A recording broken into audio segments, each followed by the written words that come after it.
7th class. Today we are starting a nectar of poetry. It means a new poem which is written by Sri Rabindranath Tagore, and the name of the poem is Vocation. So let us read and understood it very well. First, introduction about the poet. Sri Rabindranath Tagore, born on 7th May 1861 and passed away on 7th August 1941. Subsequent Gurudev was a Bengali polymath who reshaped his religions, literature and music, author of Gitanjali and its profoundly sensitive, fresh and beautiful verses. Shri Rabindranath Tagore का जन्म 7 मई 1861 को हुआ था और वो 7 अगस्त 1941 को दुनिया को अलविदा कह गए थे। उनको गुरुदेव के नाम से जाना जाता है। बंगाली लोगों को वो एक मार्गदर्शक के रूप में, उनको वो अपने एक अच्छे गुरु के रूप में देखते हैं। उन्होंने काफी लोगों की जिंदगी को एक नया मोड़ दिया था। बहुत सारे बंगाली कार्यकर्ता आज भी उनके आश्रम में सेवा करते होते हैं और वो एक बहुत ही सुंदर किताब जो संगीत के बारे में लिखी गई है, जिसका नाम है गीतांजलि, वो उनकी विश्व विजेता बुक के रूप में साबित हो चुकी है। He became the first non-European to win the Nobel Prize in Literature in 1913. In translation, his poetry was viewed as spiritual and mercurial. His seemingly mesmeric personality, flowing hair and otherworldly dress earned him a prophet-like a reputation in the West. उन्होंने ना ही खाली भारत में लेकिन भारत के बाद भी अंतरराष्ट्रीय स्तर पर भी उन्होंने काफी पुरस्कार हासिल किए हैं और उनकी जो शोभा है वो उनके पुरस्कार से नहीं लेकिन उनके चरित्र से जानी जाती है।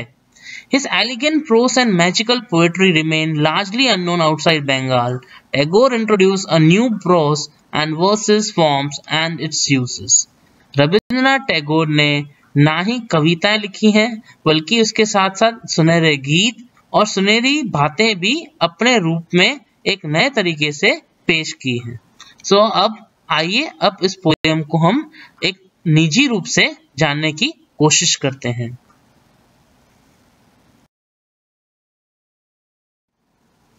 Let's read. When the gong sounds 10 in the morning and I walk to school by our lane. जब सुबह के 10 बजते हैं और एक ध्वनि यंत्र यानी कि एक टाइप की बेल बजती है और मैं अपने घर से निकल पड़ता हूँ अपने स्कूल की ओर। Every day I meet the hawker crying bangle crystal bangles. हर रोज मुझे सुबह को एक मुलाकात होती है किसकी? चूड़ियां बेचने वाले की, जो जोर जोर से पुकारता होता है चूड़ी ले लो, चूड़ियां ले लो। There is nothing to hurry him on, there is no road he must take, no place he must to go, and no time when he must come home. Poet is saying, Rabindranath Tagore is saying कि उसे कहीं पे भी जाने की जल्दी नहीं है, ना ही वो कोई प्रॉपर रास्ते का चुनाव करता है, चूज करता है, ना ही वो कहीं पे जाता है। वो बस वहीं खड़े खड़े जोर जोर से कहता है चूड़ियां ले लो, चूड़ियां ले लो। I wish I were a hawker spending my day in the road crying bangle crystal bangles. अब बच्चा है ना, वो नादान होता है, वो जिसे देखता है ना उसे वही बनने की एक जागरूकता होती है, एक शौक होता है। अगर छोटा बच्चा घर में होता है तो पापा जब ऑफिस से आते हैं तो पापा के शूज पहनता है क्योंकि उसको बड़ा बनने की बहुत जल्दी होती है। तो same in his childhood, means Rabindranath Tagore के बचपन में वो बड़ा बनना चाहते थे और सबसे पहले इस पैराग्राफ में वो क्या बनना चाह रहे हैं? बैंगल सेलर, चूड़ियां बेचने वाला बनना चाह रहे हैं। Once again we will repeat the poem and we will understood the meaning again. When the gong sounds 10 in the morning and I walk to school by our lane. जब सुबह के 10 बजते हैं और मुझे मेरे स्कूल की ओर निकलना होता है, मेरी चलती हुई गली में जिस जगह से, जिस राह से मैं जा रहा हूँ, मुझे किसकी मुलाकात होती है? Every day I meet the hawker crying bangles crystal bangles. मेरी मुलाकात एक चूड़ियां बेचने वालों से होती है। There is nothing to hurry him on. There is no road he must take, no place he must to go, no time when he must come home. उस बंदे को कहीं पे भी, उस चूरी बेचने वाले को ना ही किधर जाने की जल्दी है, ना ही कोई उस रास्ते का चुनाव करना है। वो जहां है वहीं खड़ा होता है और उसे कब घर जाना है उसका भी कोई ठिकाना होता नहीं है। इसलिए I wish I were a hawker spending my day in the road. इसलिए रविंद्रनाथ टैगोर क्या बोलते हैं, काश मैं चूड़ियां बेचने वाला वो हॉकर होता, पूरा दिन रोड पे बैठा रहता, न घर जाता न किधर आता जाता और जोर जोर से चिल्लाता, bangles crystal bangles. Now let's see what is given in a second stanza.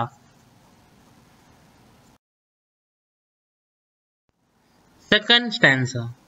When at 4 in the afternoon I came back from the school. दोपहर को 4 बजे जब मैं स्कूल से घर आ रहा हूँ तो रास्ते में क्या देखता हूँ? I can see through the gate of that house the gardener digging the ground. मेरी नजर एक घर की ओर जाती है जिसके बागीचे में एक माली खुदाई का काम कर रहा है। He does what he likes with his spade he soils. उसे जो मजा आ रहा है उसके स्पेड यानी कि एक माली का जो औजार होता है खुदाई का, जो आपको चित्र में यहाँ पे दिख रहा ही होगा, मिट्टी में जो चाहे वो कर सक रहा है। His clothes with dust nobody takes him to task. उसके कपड़े मिट्टी वाले हैं लेकिन फिर भी उसे कोई डांट रहा है या कुछ कोई बोल रहा नहीं है। If he gets baked in the sun or get wet, चाहे मिट्टी गीली हो यानी वेट हो, चाहे वो बेक्ड यानी कि सूरज की ताप से गर्म हो गई हो, लेकिन फिर भी वो मिट्टी को खुदाई करे जा रहा है। I wish I were a gardener digging away at the garden.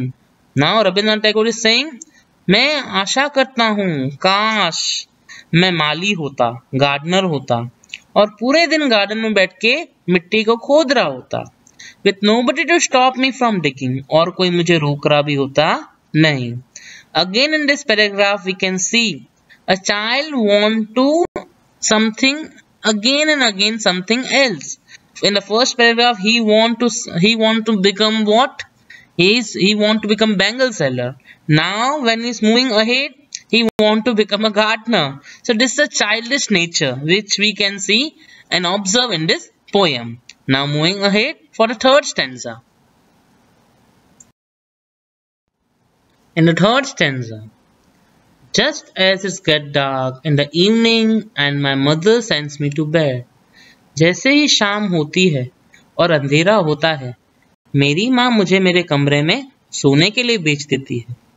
I can see through my open window the watchman walking up and down. खुली हुई खिड़की से मेरी नजर बाहर जाती है और मेरी नजर किस पे पड़ती है? चौकीदार यानी कि वॉचमैन पे, जो इधर से उधर हो रहा होता है। The lane is dark and lonely. पूरी ओर चारों ओर अंधेरा होता है और सन्नाटा छाया हुआ होता है। And a street lamp stands like a giant. और स्ट्रीट लैम्प यानी कि जो बस्ती की जो लाइट होती है, जो रोड की जो लाइट होती है, वो एक जायंट यानी एक बड़े जानवर की तरह या राक्षस की तरह या कोई एक मैरीगो राउंड की तरह खड़ी होती है। With one red eye in its head. और उसकी जो रोशनी मेरी ओर आ रही होती है वो ऐसा लगता है कि वो एक अंगारा है, आग का अंगारा है। Once again read it. Just as it's dark in the evening and my mother sends me to bed. जैसे ही शाम होती है और मेरी माँ मुझे अपने कमरे में सोने के लिए भेज देती है। I can see through my open window the watchman walking up and down. मेरी नजर एक खुली हुई खिड़की से बाहर पड़ती है और वहां मैं देखता हूँ कि एक चौकीदार इधर से उधर अपनी ड्यूटी अपनी नौकरी कर रहा होता है। The lane is dark and lonely. और जो मेरी जो गली है वो एकदम सन्नाटे भरी है, अंधेरी नगरी है। And the street lamp stands like a giant. और जो बाहर रोशनी स्ट्रीट की जो लैंप है वो एक राक्षस की तरह, एक जायंट की तरह खड़ी है और उसकी आंखें लाल हैं जैसे कि आग के अंगारे की तरह। See what is going to happen next. The watchman swing his lantern and walk with his shadow at his side and never once go to bed in his life. Watchman यानी कि चौकीदार, उसके हाथ में क्या है? लालटेन है। लालटेन जो आग, जिसमें आग जलती होती है, उसे लेकर वो इधर से उधर हो रहा है और अपनी वो ड्यूटी कर रहा है। अपनी ड्यूटी में वो कभी रात के समय पर, जब वो ऑन ड्यूटी होता है, तब वो कभी भी सोता होता नहीं है। I wish I were a watchman walking the street all night, chasing the shadow with my lantern. अब वापस से लास्ट में वापस पोएट का दिल मचल उठता है और वो कहता है काश मैं चौकीदार होता और पूरी रात अंधेरे के जो शेडो है, परछाई है, उसमें लालटेन को ढूंढता ढूंढता आगे बढ़ता होता और मैं पूरी रात इसी तरह जाग रहा होता। So this was a wonderful poem given by Rabindranath Tagore. Students, you are supposed to copy the keywords which I am going to give in the last slide. Thank you for watching this video and stay on tune for other videos. Thank you.